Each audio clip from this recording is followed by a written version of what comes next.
What makes the Stripple project unique is it is about dialogue.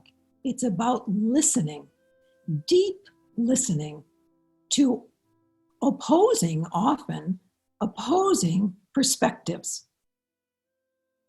Okay, is everyone here? And can everyone hear me? All right, great. Okay, let's get started. So when I first came to Miami as a freshman, I was actually really excited to vote for the very first time, and maybe even for the first woman president.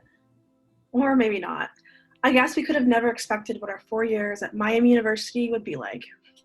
Yeah, now that's an understatement. And when we were asked to make a short video about the Robert Strippel Memorial Fund, I really had no idea how much social justice mattered to the students and community here. You know, like, what is the Stripple Fund? I personally think of it as the conscience of our campus where year after year, they support dialogue about a lot of critical issues that affect all of us. And it's a gathering place for students, faculty, and community members to strategize about ways to make a more peaceful and just community. And despite all of us working from home, we found a way to talk to some amazing people who have been part of the Stripple Memorial Fund. I loved hearing their stories. And this is your chance to meet them as well. Let's start with some history. Robert Strippel was a man of conscience who came to Miami University in the late 50s as the civil rights movement was growing. He was in Oxford when a group of 800 people came to help with voter registration and voting rights as a part of Freedom Summer. This helped shape Robert and his wife Jane Strippel's commitment to encouraging dialogue. When Bob died in '74, they decided to honor Bob with an ongoing fund. We spoke with Sybil Miller about what she remembers about the beginning of social activism on campus in the early 1960s. I did voter registration in the South in 1964 and 65, and also the young man that I'm now married to for 55 years also did that voter registration with us. We did it because Bob Strippel set up a chance for us to go do voter registration in North Carolina, first in Greensboro with A&T College, and then in Raleigh. And that was at a time when Miami was not especially interested in the civil rights movement. In fact, it was before Freedom Summer on Western College for Women campus.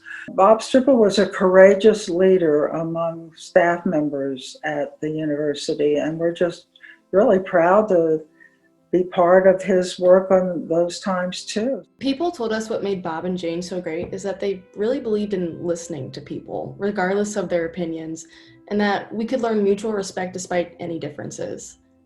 Can you even imagine? Several people told us that dialogue was at the heart of what the Stripple Fund tries to encourage, an essential part of its mission. I think what's really special about the Stripple Fund is that it stresses the word dialogue. And that word, when you look at the founding document, that word was specifically chosen because it best expresses the purpose of the fund, which is a serious engagement of ideas and feelings between persons in pursuit of truth. So in order to have dialogue, you have to move away from maybe what even is your actual outcome agenda to try to shift it into a learning mode so that the communication that you're having between the groups of people are one of sharing and one of shared learning. And that you would hope that you could bring enough different thinking kind of people together to allow that to happen. Every year, the Stripple Fund sponsors events and projects dealing with important issues. Kim and others also shared what they felt were some other highlights from over the years. We brought in amazing speakers. I can speak directly to the Van Jones one where we were talking about the green collar economy and what would be now the new Green Deal. Can we have a dialogue about the new Green Deal that doesn't say that we're crushing the U.S. energy industry? When they were going to celebrate Freedom Summer, and we brought up the women from the Highlander Center from Newmarket, Tennessee, and a lot of the Freedom Summer pre-activities and pre-training occurred with that organization. And so it was sort of a precursor to Freedom Summer. And it was the unfinished business of Freedom Summer was what it was. And again, a lot of people didn't know that. And there was a lecture. There was an organizing meeting with students, and we had 60 people in the room, which was more than they're used to organizing in small groups. It was a chance to do that, to learn about intergenerational organizing. And then we had meetings in the community at the Interfaith Center with smaller groups of people in the community who were interested in that kind of work. There are a lot of topics that I think we covered that were just things that people kind of didn't ordinarily think about. So, for example, we brought to the attention and I think educated over a series of, I believe, 2 programs, the idea that corporations have the same rights as people in our country, something that is still being discussed. We spent a lot of time, again, several programs, I think, on critically examining the role of the media in our daily lives. We did the school to prison pipeline, and people were just like, wow, we never knew that existed, or we never knew maybe that explained the high incarceration of young men of color, for example. The individual that came from the school also brought about 15 5th and 6th graders, which was really interesting. So we did a presentation with a panel, and then people were able to ask questions. The group was broken into 4 or 5 different groups to discuss different topics, and the students that came up graded each group. So I thought, with the speaker coming from Washington, then having a panel and people in the audience that were young students, along with Miami students, was a good project, and that was a good example of what Stripple has done in the past.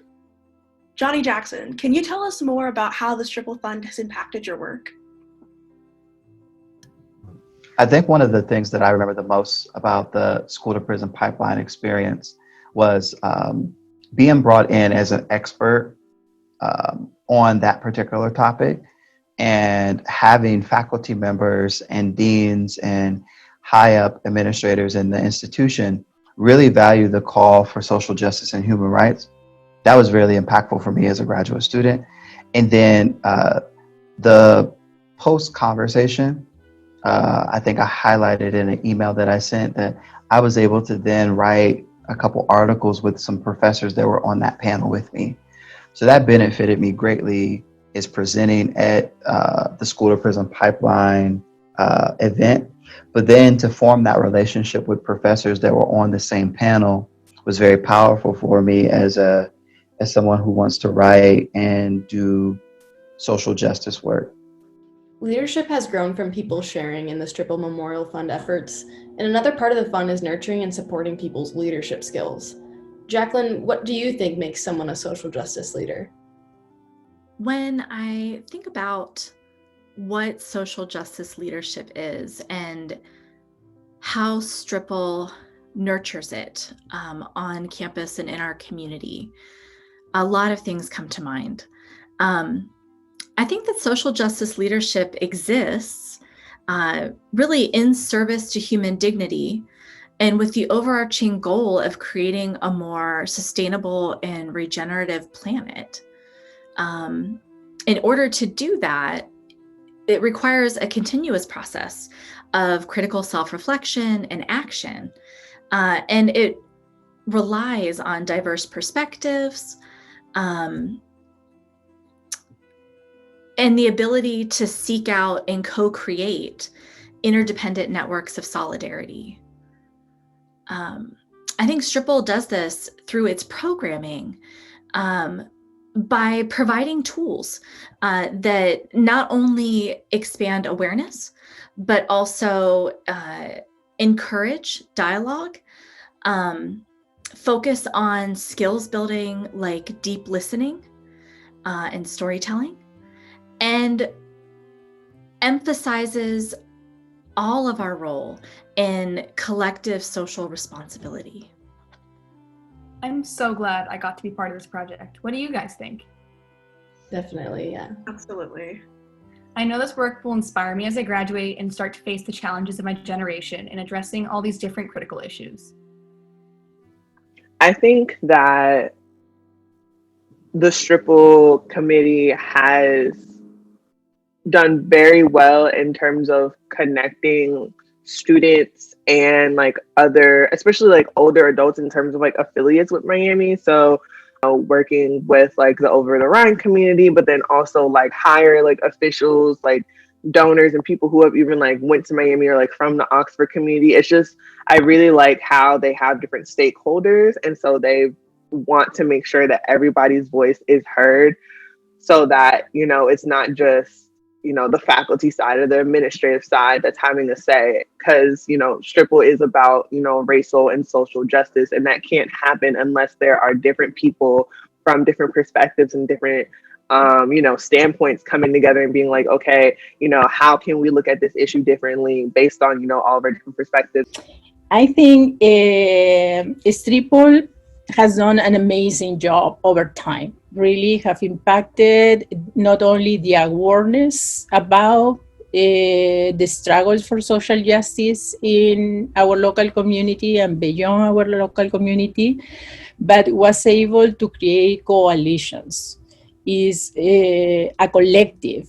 Is really focused on the individual exploration of their personal identities, who you are and what role you want to play in society regarding the struggle for social justice, but also in the capacity to build coalitions with others.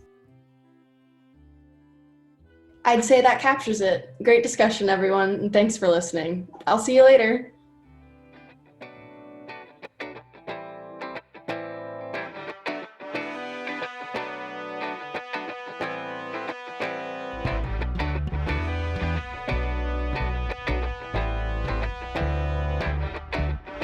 So much of social justice work is about what we don't like, what's happening in society, and it's adversarial.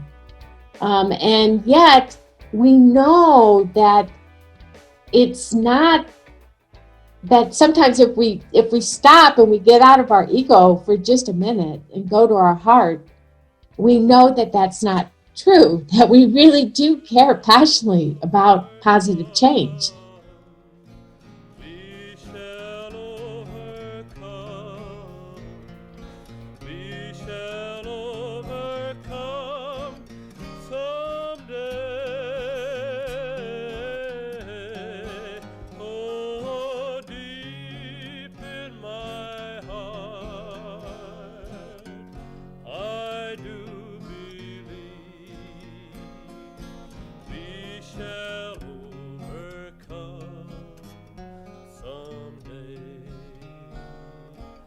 How about you all try it with me? We shall